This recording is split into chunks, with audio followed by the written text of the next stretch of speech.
Okay. In an attempt to keep the patient comfortable during a dressing change, the nurse may administer an analgesic after the change, 15 minutes before, 30 minutes before, 1 hour before. 30 minutes before. Okay, when it comes to wet to dry dressing, that is known as mechanical debridement. Meaning the reason we're doing it is because you have what's known as eschar or slough, which is bad tissue that's old. So we need to get that out of the wound so that granulation tissue can grow, which is good tissue. We put wet dressing, it dries up and it sucks up all that nasty skin up off the dressing. So that way when we remove it, it removes the old stuff and then we put new stuff in and then it'll pull up the old stuff and it's just constantly cleaning. It's mechanical debridement. The nurse prepares the patient by telling him that a wet to dry dressing is applied wet and allowed to dry. The drying process causes it to adhere to the wound, which, when removed, results in destruction of tissue, bleeding, mechanical debridement, or prevention of infection. All right.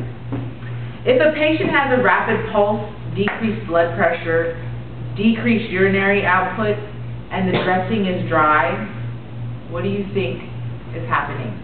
Because we know that a rapid pulse, a decrease in BP, and a decrease in urinary output means,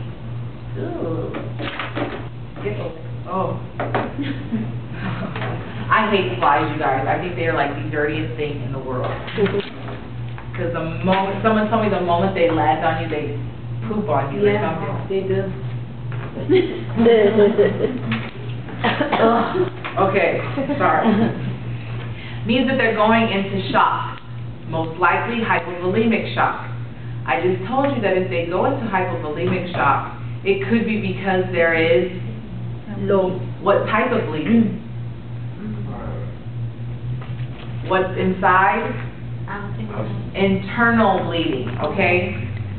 So, if a patient has a rapid pulse, a decrease in blood pressure, a decrease in urinary output, and the dressing is dry, they're probably internally bleeding, okay? So you can't see the blood.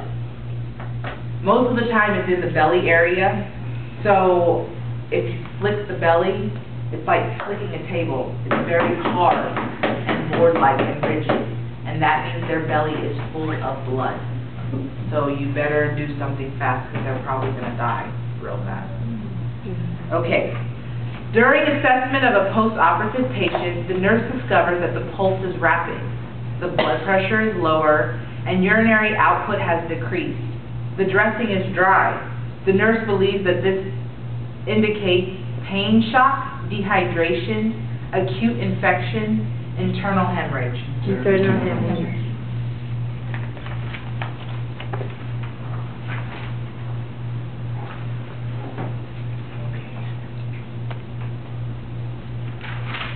When do we remove sutures? It's just like antibiotics. So what's the course of antibiotics? 7 to 14 days. 7 to 10 days. Oh, 10. So, sutures are generally removed within 7 to 10 days. Suture removal may be done by the nurse.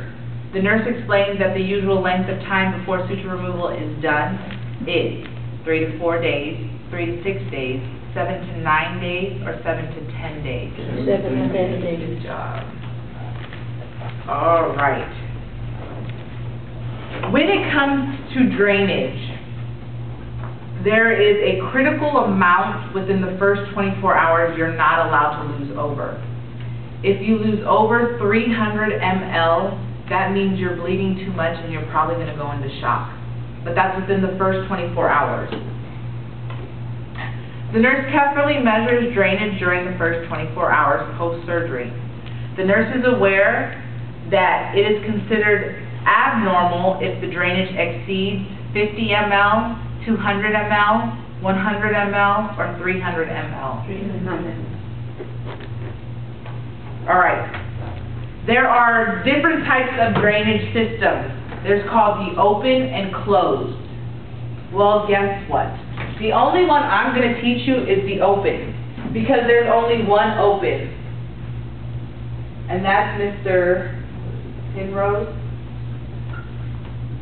This is the only open drainage system. Everything else is closed. And what this looks is like, literally, is like a piece of, like a tourniquet type, and then there's a safety pin right here. This is inside you, this is in your skin to hold it in place, and then the drainage just leaks out, completely open, like that. So it's not used very often, but when it is used, it's kind of messy.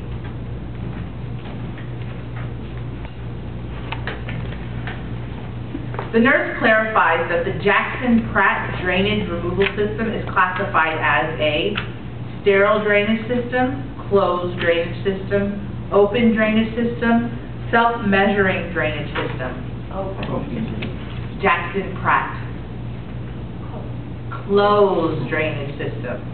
The only open is the Penrose. So if they give me any other thing, like the Hemovac, the Jackson-Pratt, what are some other names?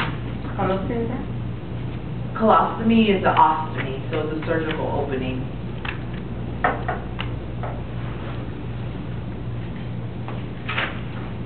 Oh, that's it.